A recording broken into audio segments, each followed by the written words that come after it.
Florida decision puts Trump drilling plan on shaky ground.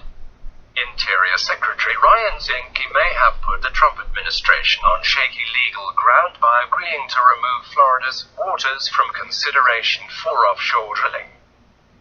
Zinke announced his decision Tuesday, minutes after meeting with Florida Gov. Rigscat at Tallahassee's airport. Florida would be removed from consideration for drilling, Zinke said, due to the importance of tourism to the state. I support the governor's position that Florida is unique and its coasts are heavily reliant on tourism as an economic driver, Zinke said in a statement late Tuesday. But after Zinke's announcement, the leaders from numerous other coastal states quickly chimed in, saying they're entitled to the same treatment. New York doesn't want drilling off our coast either. Where do we sign up for a waiver at Secretary Zinke, New York Gov? Andrew Cuomo tweeted. Would like a word in Virginia, wrote incoming Virginia Gov. Ralph Northam. Rep.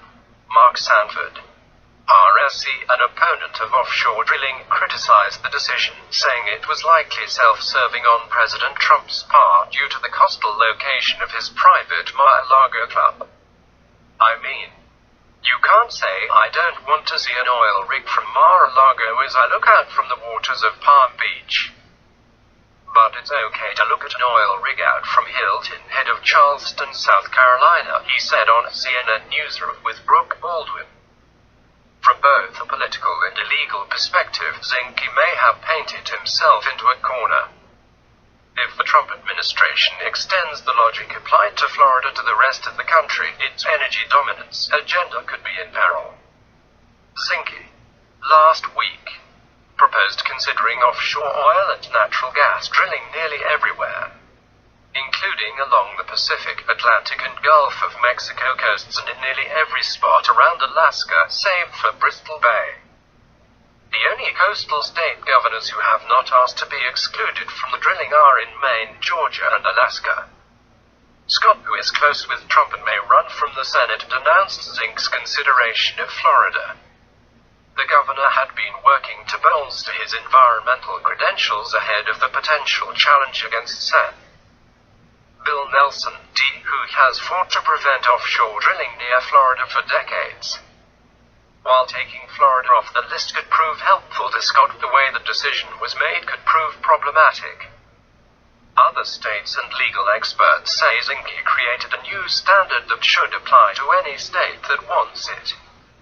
Any other action could give opponents legal ammunition in suing the Trump administration over its drilling plan. While Democratic governors in coastal states have sought to be exempted from offshore drilling, they aren't alone. Even Republican allies of Trump, including outgoing New Jersey Gov. Chris Christie and South Carolina Gov. Henry McMaster have made the same request. Interior spokeswoman Heather Swift said Zinke is listening to governors, adding that Scott isn't getting any special favors. The secretary has said since day one that he is interested in hearing the local voice, she said. Gov. Scott requested a meeting the day the plan was released. If other governors would like to request meetings with the secretary, they are absolutely welcome to do so. Only McMaster and North Carolina Gov. Roy Cooper, had requested such a meeting by Wednesday morning, Swift said. Michael Livermore, a University of Virginia School of Law professor who represented environmentalists in an unsuccessful attempt to block a previous offshore plan, said the Florida decision adds to his view that Zinke is crafting a plan that is arbitrary. That's exactly the kind of thing that can get a program struck down, is a bunch of arbitrary decisions like this. Livermore said. Drilling plans, like other major policy decisions by agencies, can be challenged in court once they're made final. The department's moves would be judged by their adherence to the Administrative Procedure Act, including a standard that government actions cannot be arbitrary and capricious. There's a whole statute that explains how you're supposed to make these decisions, and because you feel like it or you like the governor is not one of the reasons, Livermore said. More importantly, judges looking at the plan might view it as politically motivated, Livermore argued. They're not idiots. They know that this is just a political deal, he said. After taking comments from stakeholders, Interior must release a new proposed drilling plan, take comments on it and then make it final. Those subsequent steps are usually where various areas would be taken out of the plan. Rep. Raul Grijal of Arizona, the top Democrat on the House Natural Resources Committee, said Zink's actions clearly wouldn't withstand court challenges. This president makes up any rule at any time, for any reason, whenever it suits him, and congressional Republicans applaud him every step of the way. Grijalva said in a statement. The oil industry is also angry with Zinke. The eastern third of the Gulf of Mexico has long been off limits for drilling, and the industry sees it as the best expansion prospect offshore.